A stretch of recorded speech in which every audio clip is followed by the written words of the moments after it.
Morning. Welcome to our first screencast. I thought I would try notes this way first so that we didn't have to waste time, and if you guys wanted to watch the video ahead of time, you can. I will be giving you time in class to watch the video, and then you can kind of split screen and watch my notes and take your notes at the same time. And we will also have a chance to answer questions about the notes before we do some in-class activities and we work on our homework. So we will get started. All right, so this is just a little review of systems. One or two of you have emailed me and said, oh, I don't really remember this on the note sheets and whatnot, so I thought we could start here. So we want to solve by substitution first. And take it down a notch here. Okay, so substitution is when you get either x by itself or y by itself and plug into the other equation. Okay, so in question A, x is already by itself. If it wasn't by itself, say like over here in letter B, x would probably be the easiest thing to get by itself. We could add y to both sides and then plug it in. Okay, but since it was given to us by itself, we're going to use that x equals 13 plus y. We're going to plug that in everywhere we see an x in our other equation. So for 13 plus y equal, sorry about that, plus 2y equals 10. Now use your distributive property and distribute. So we get 52 plus 4y plus 2y equals 10. We can combine like terms. They're on the same side, so we just put them together. We have 6y. Now, it would be easiest if this was by itself, so I'm going to subtract 52 from both sides. And if you want to do that in two separate steps, you can. I'm just trying to save a little space. So we get 6y equals negative 42. And then using our properties of equality, we can divide by 6 on both sides, and y equals negative 7. So I can put negative 7 here, and then I can plug negative 7 in right above this, and x equals 13 plus y, but y is negative 7, so we would get 6 if we put that in there.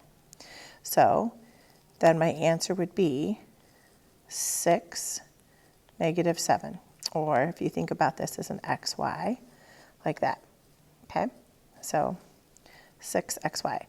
What this really means is if we had graphed these, the answer would be at 6 on the x-axis and negative 7 down here. My answer would be here, which means that these two lines would have looked something like this, and they would have crossed down here, okay? We're going to leave graphing off for a little bit until we get down here to the bottom, but we are going to have to go back and learn how to graph. Everything we do this year, we're going to do algebraically, like I just did solving, and we're going to do it graphically. You need to be able to tie the two together and think about those, okay? All right, so the second problem, I'll switch colors to blue, is elimination. Elimination is when you eliminate or get rid of something, okay? So what you do with elimination is you want to add the two lines together. And hopefully when you add straight down, 5x plus 1y equals 26. Something will eliminate. If something does not eliminate, you need to multiply one of the equations by a number, a coefficient, that is going to make something disappear. So the easiest thing to get to disappear would be if I had a 2 in front of that y, because then they would straight eliminate. So to do that, I have to multiply this whole equation by 2. So the top one stays the same, 4x plus 2y equals 10. And now I have to distribute that 2. So 2x minus 2y equals 26. And now we can see that when we add these two lines together, the y's disappear. So 6x equals 36. When we add down, divide by 6, and x equals 6. If you were really looking at it, you could tell these were the same equations. I should get the same answer. Okay, but we'll check it just to make sure. We're going to take this x and plug it in. I have 6 minus y equals 13, minus 6 minus 6, negative y equals 7, and divide by negative 1 to get that y by itself, and y will equal negative 7. So we would have the ordered pair 6, negative 7, just like above. Okay? So please refer back to this. You could always watch YouTube and look for substitution or elimination problems, or if you need extra practice, you'll have some on homework tonight, but I can always find you some more extra practice as well. Okay? All right, so now we're going to look at some story problems. Ms. Sokolowski decides to buy a total of 360 shares of 2 different stocks. The price for one stock is $35 per share, while the other one is $45 per share. She spends a total of $15,000. So that is a lot of information for day 2 of our class. What we need to know is we've got to define our variables, because we want to know how many of each stock did she buy. So I'm going to call the first stock X. I'm going to call the second stock Y. Okay, so now when I write the system, I know that Ms. Sokolowski gets 360 shares of stocks. So X plus Y has to equal 360. That's how many stocks there are. Now the second piece of information we have deals with money. So if she spends a total of $15,000, somehow we have to assign money to these X's and Y's. We have that up here. It tells us how much each share is worth. I'm just going to go in the order. So I'm going to say that $35 is with the X and $45 is with the Y. Would it matter if you switched them? Absolutely not. You'll get a specific number for your X and your Y. When you plug it back in at the top, you'll find the answer for the other. Okay? So it's okay if you mix them. So this is our part B. Now solve it. We can use the 2 systems at the top. We can use substitution or elimination, or we could try to graph it like at the bottom. Why would we not want to graph it? 15,000. Do we really want to have a graph that goes to 15,000? No. So the easiest thing to do is going to be substitution or elimination.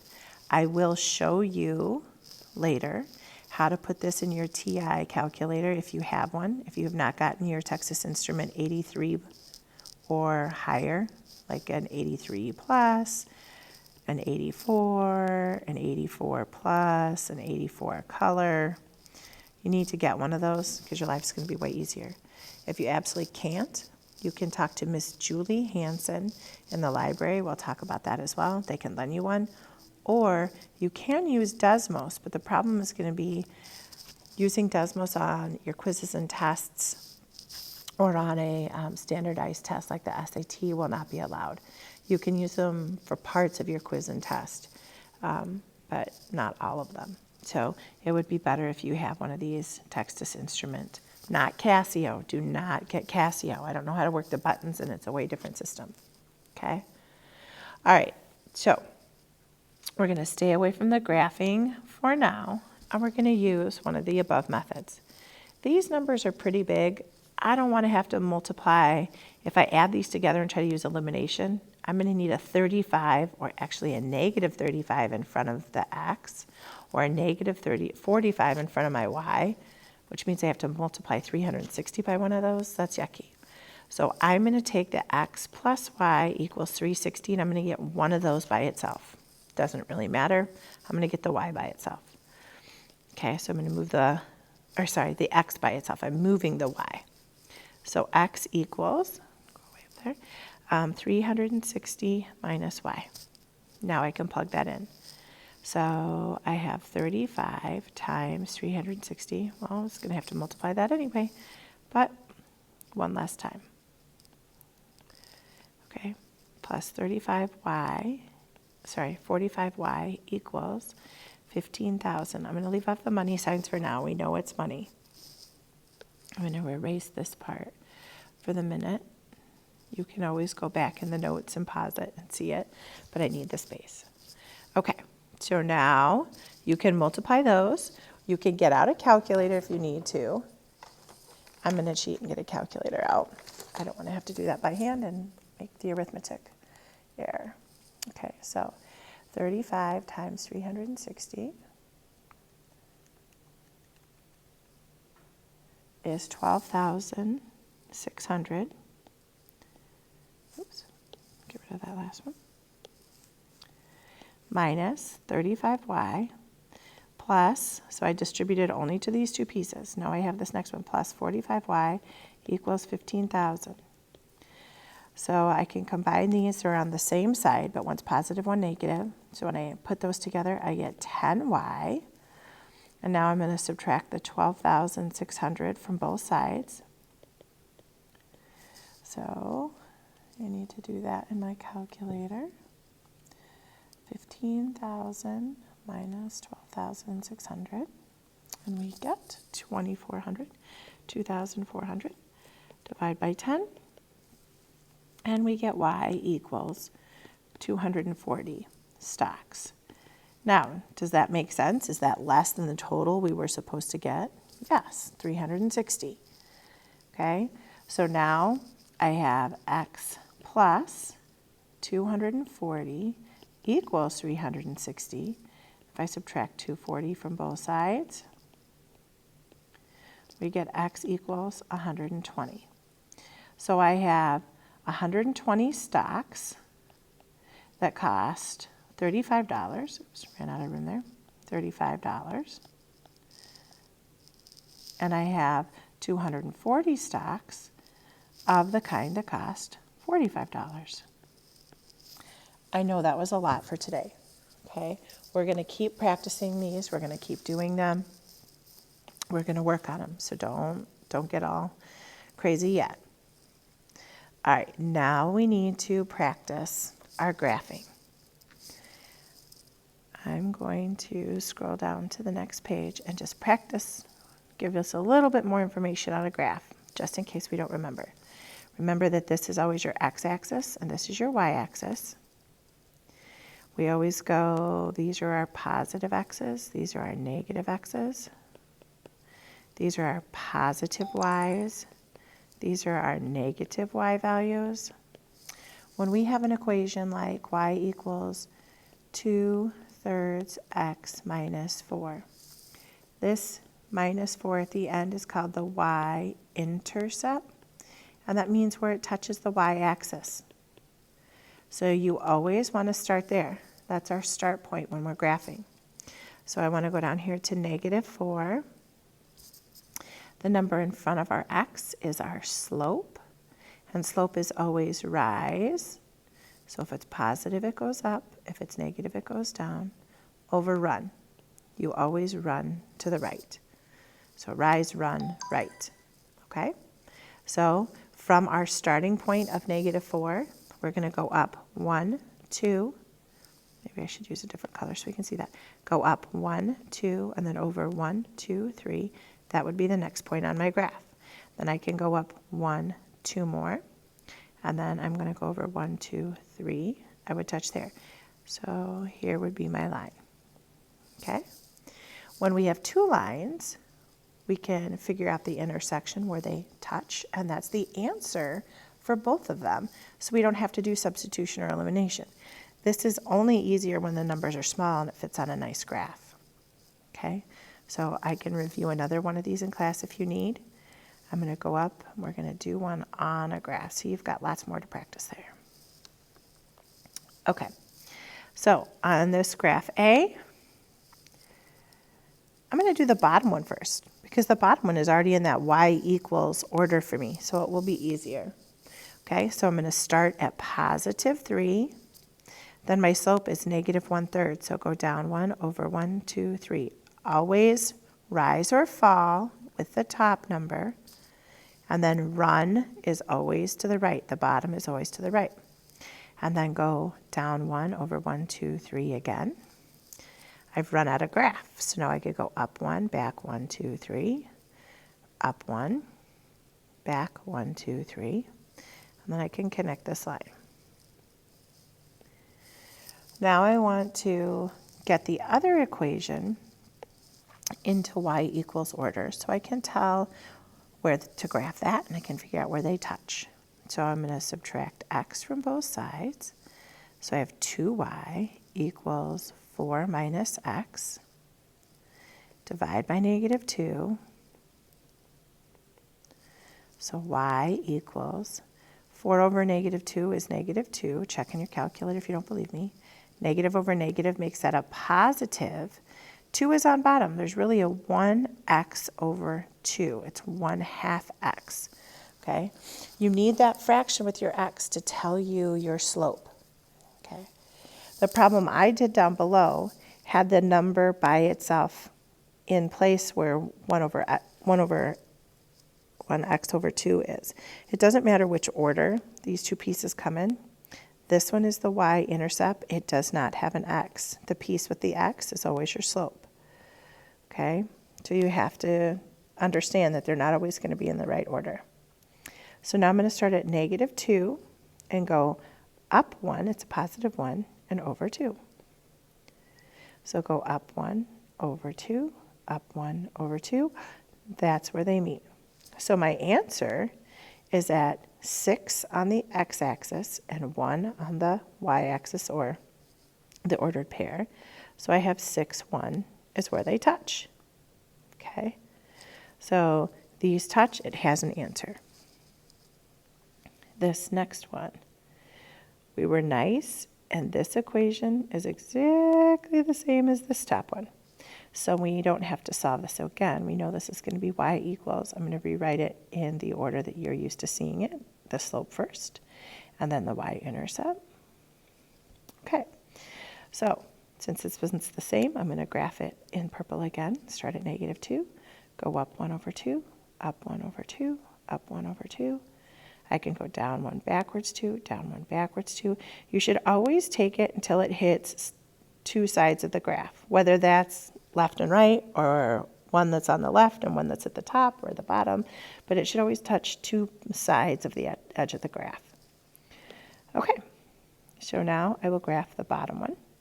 I need to start at negative 6 and go up 1 over 2, up 1 over 2, up 1 over 2, down 1 backwards 2.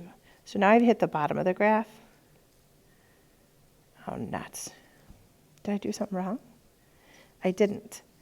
Remember or recall from somewhere back in your way back past, when you have a slope and they're exactly the same, they will never touch. They never touch because they are parallel. We're not going to be doing a ton of geometry. Don't freak out. These are parallel. They never touch. So we say that this has no solution. If you can get those two equations to be both y equals and they have the same slope and different y-intercepts, they will never cross. They will never touch. Okay? So one thing you could have, one type of answer for a graph, is this one where you have one solution. It touched somewhere. You can prove it. You've got the point right here. You've got parallel lines, like in number 2. And then let's look at the third type, which is what happens when we do letter C. So neither one of these in letter C are y equals, so I'm going to make them y equals. So I'm going to move the 3x to this side by subtracting it. So 3y equals 6 minus 3x. Divide by 3. And I get y equals 2 minus 1x over 1 if I reduce 3 over 3. Do you have to leave that? No. I like to leave it as a fraction so I can tell what my slope is. But you don't have to write it that way if you're good at telling what your slope is in with just a single number, not a fraction. So I'm going to graph this one. I'm going to start at positive 2 because that's my number by itself. That's my y-intercept. Now my slope is a negative 1 over 1. So I have to fall 1 and always run to the right. Down 1 to the right, down 1 to the right.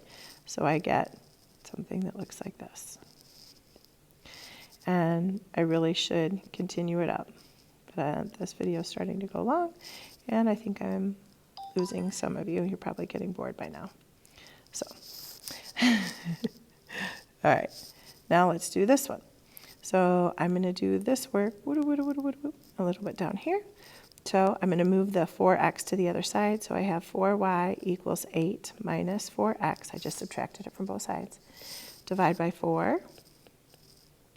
y equals 2 minus 1x over 1. So it's got the same slope. And it's got the same y-intercept. So if I go to graph these, they're going to land right on top of each other.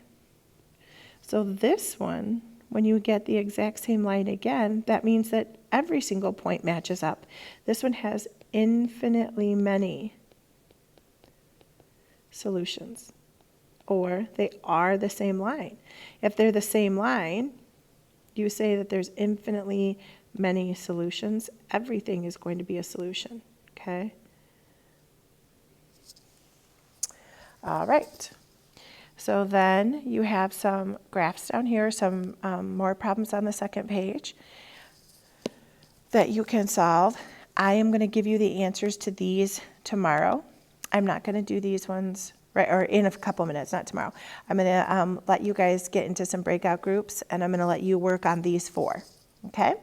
So I will see you in a couple minutes.